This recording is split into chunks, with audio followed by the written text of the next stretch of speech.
Greetings, Detroit District 7.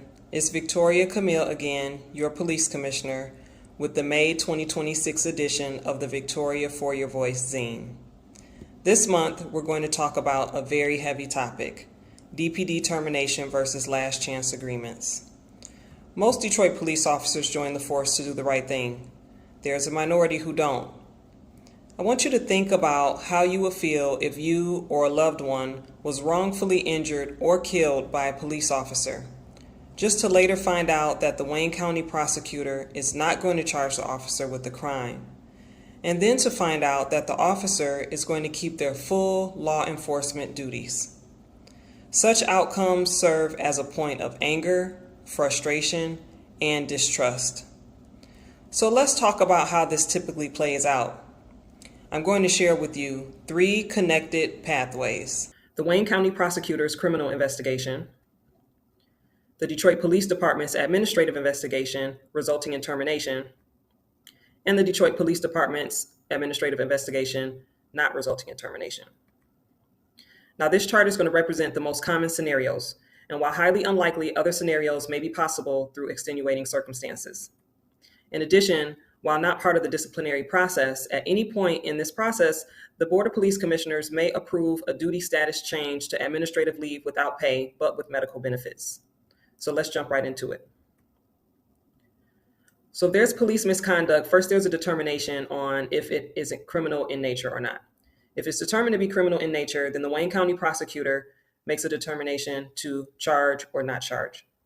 If the Wayne County prosecutor charges, then there's a criminal trial.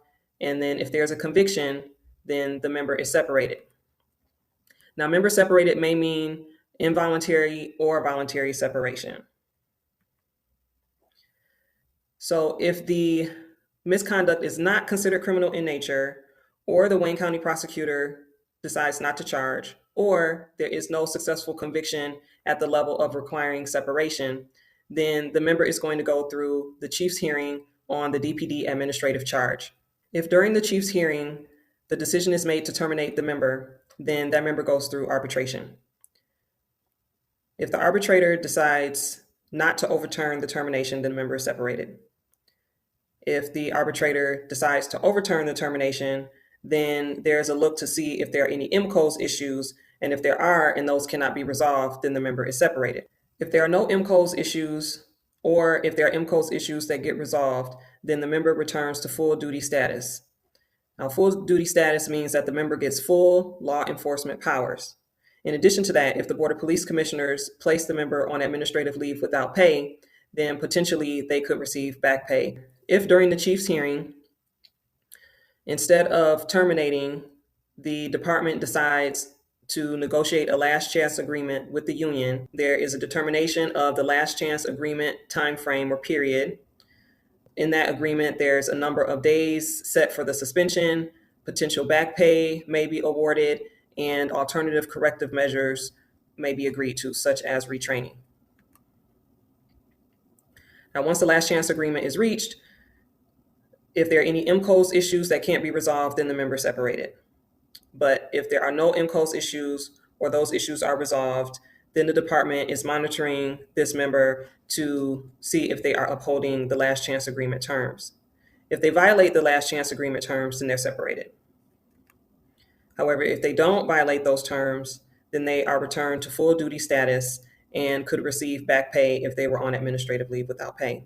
Now, one thing I would like you to consider when we talk about these 2 pathways that the Detroit Police Department can take is who's making the determination on the future risk. So if during the chief's hearing, the decision is to terminate and the arbitrator decides to bring the officer back, then it's the arbitrator that is taking a chance that that member may or may not cause harm in the community again if they are restored. However, if the department decides to agree to a last chance agreement, then it's the department that is deciding to take that risk that the member may or may not cause harm in the community if they're returned to their full duty status. I believe it's important that DPD take the termination route if the misconduct warrants it. An officer can find another type of job, but victims of harm can't find another life. If arbitrators keep overturning these decisions, then a different type of conversation needs to be had. Now, I want you to think again about how you will feel if you or a loved one was wrongfully injured or killed by a police officer.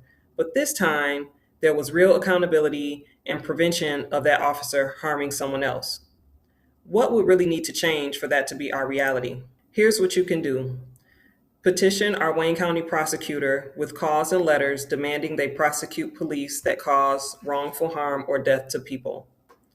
Petition our Detroit mayor and city council with calls, public comments, and letters demanding that they adopt police union contracts that uphold the charter mandated authority for the Board of Police Commissioners to act as the final authority in imposing or reviewing discipline of employees of the department.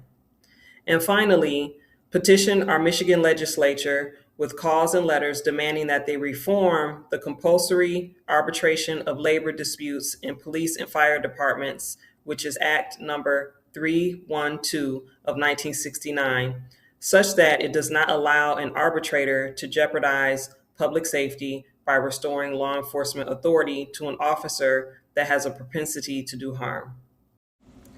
Check out the links in the zine for how you can petition our Wayne County prosecutor, our Detroit mayor, our Detroit City Council, and our Michigan legislature to keep our community safe from officers that cause severe harm.